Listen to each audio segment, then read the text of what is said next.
My name is Jessica, and I was 8 at the time this occurred. I was the youngest and the only girl, so my older brother Hunter was taking care of me. At the time, Hunter was 14, and we had to stay home while my parents went to the bar with their friends and my older brothers, since they were much older than us. Our house was in the middle of the woods, and our closest neighbor was maybe half a mile away. My brother and I stayed up watching TV shows until 2 in the morning. We finished watching an episode of Full House when we heard a very big crash upstairs in my brother Josh's room. We stared at each other for a moment.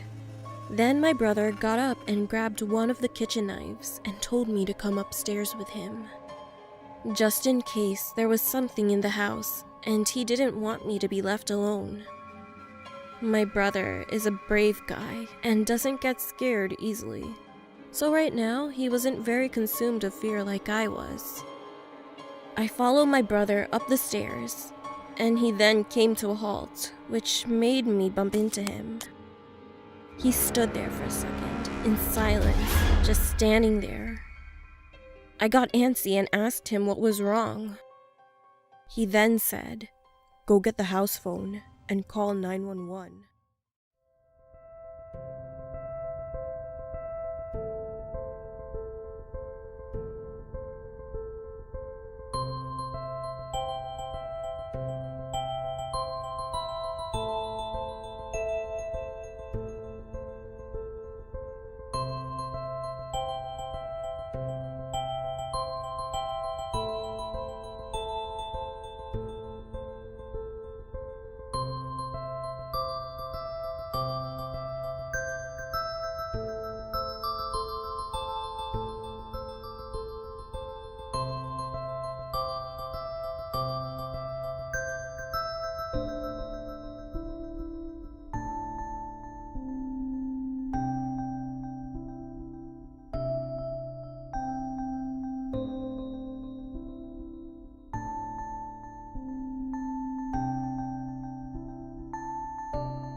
I was around 14 years old. I always went on the internet, and I had this app called Discord.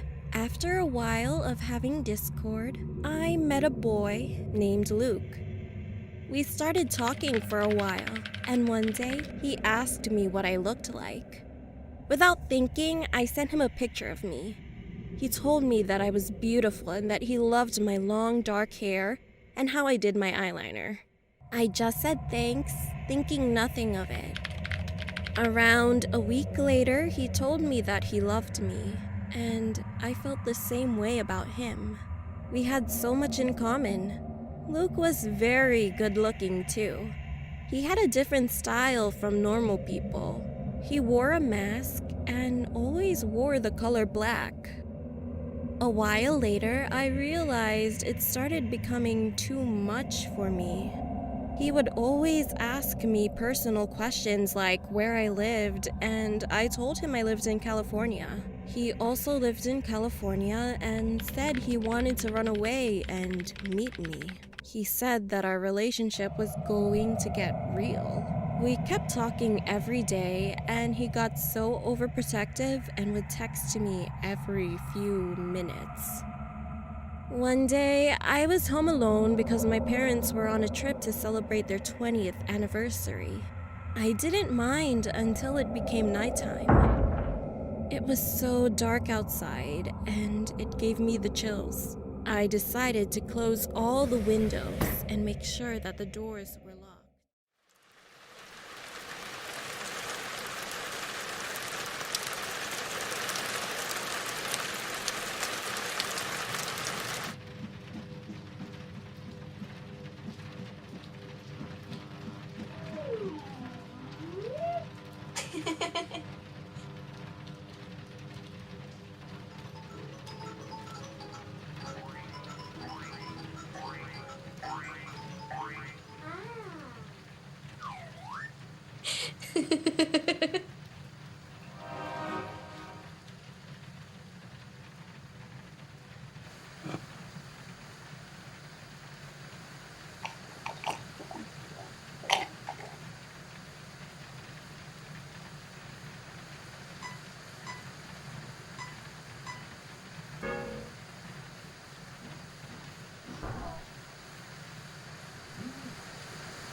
I did not enjoy teething so much.